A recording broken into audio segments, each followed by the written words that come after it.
Now you're going to want to take photos, and you're going to want to take them from every angle. You want to get the top, the bottom, and at eye level. You want to make sure you get about 45 to 50 photos in total to make sure that you get a good end result for your bust.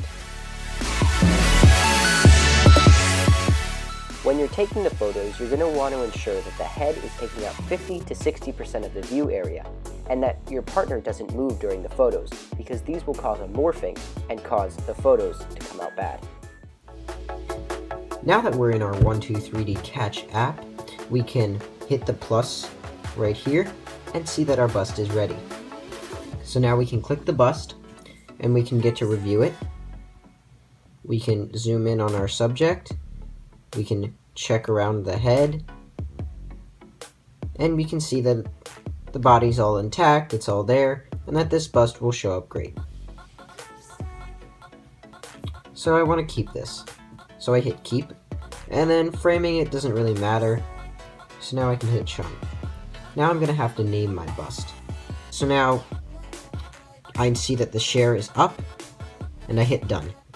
Now I can hit share, and now you just wait for this to finish, and then it will have gone to Autodesk 123D, where then you can find your bust.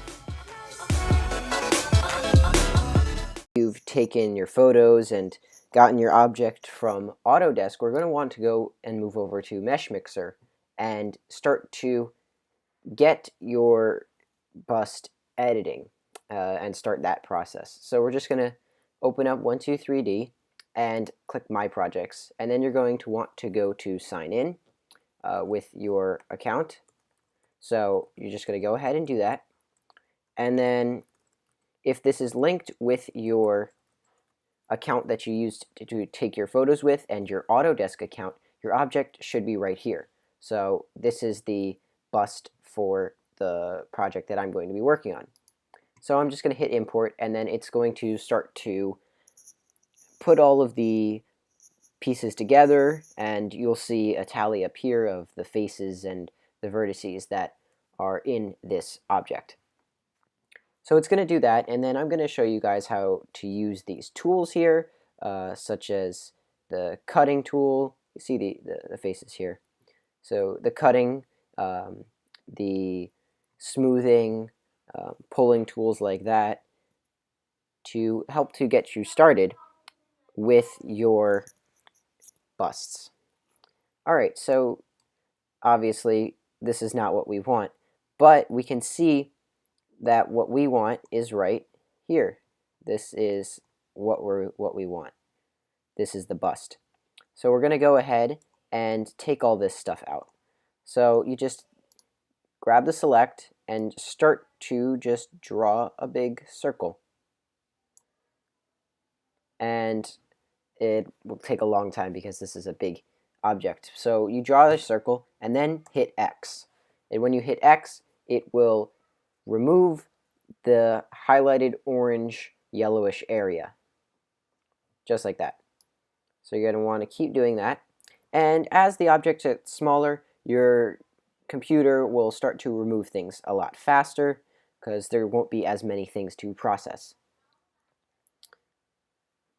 So I'm just going to go ahead and cut these out and come back when I am done. Alright, so now we've cut away the excess material that we don't want. So now we're going to go to the Edit tool and the Transform.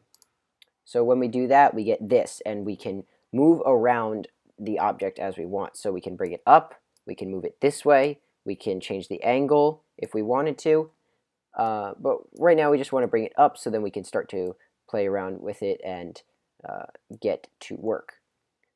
So as you can see, this bust is so far looking pretty decent. The head is filled in, there's not many holes, and it's going to be something easy to work with.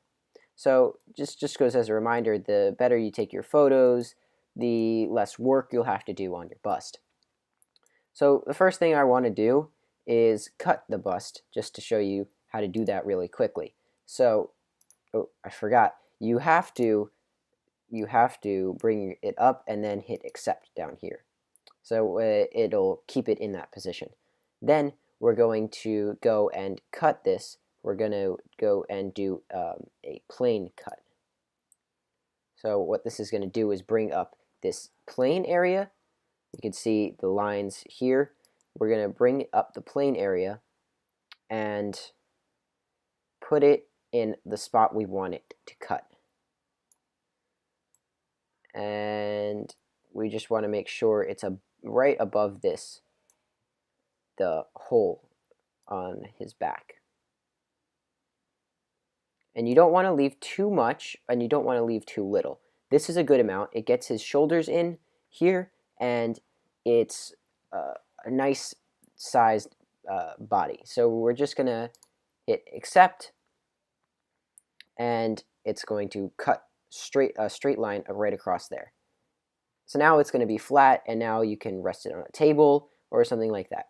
And it'll be great for 3D printing because the base will be flat. So you're going to do that. Then you're also going to want to make it a solid. So you're going to make solid, and you're going to turn the mesh density up, and right here, turn the mesh density up, and you're going to hit the solid accuracy up, both to 512, the highest setting, and then you're going to want to update. And this will take a little while to generate because it has to fill in the entire hole that is inside his body. So it'll do that, and I'll come back when it is finished. Alright, so it has been made a solid. We can look around. You right click to orbit, and this is how you can move around.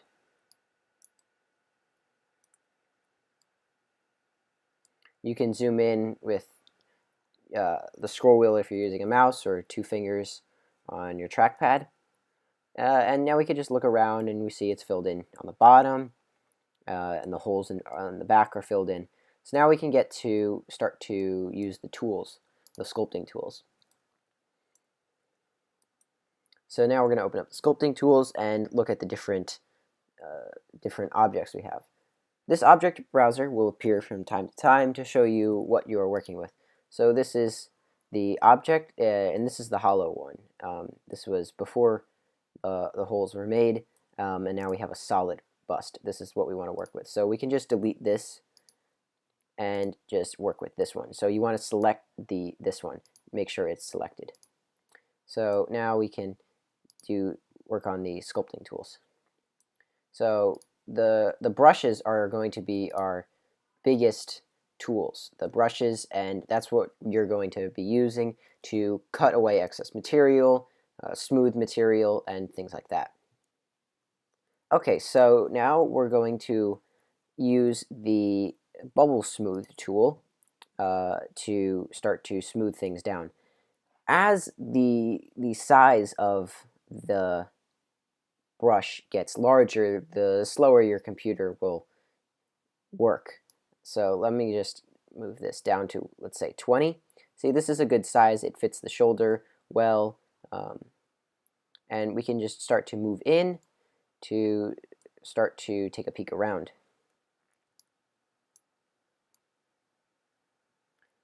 So we're going to start to want to smooth things out a little bit. And what you're really going to be using these brushes with is the size and the strength. Those are going to be the main parts that affect the brush.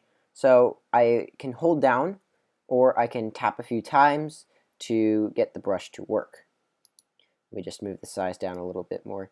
So you see this now, I am smoothing out this area down here. And his hair up here was a little spiky, so I smoothed that out. So that's what the bubble smooth tool is for.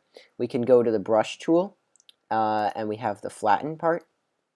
If we wanted to flatten part of this hair back here. So we can flatten that.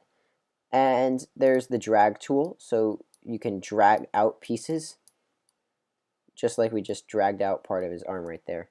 And then you can undo that.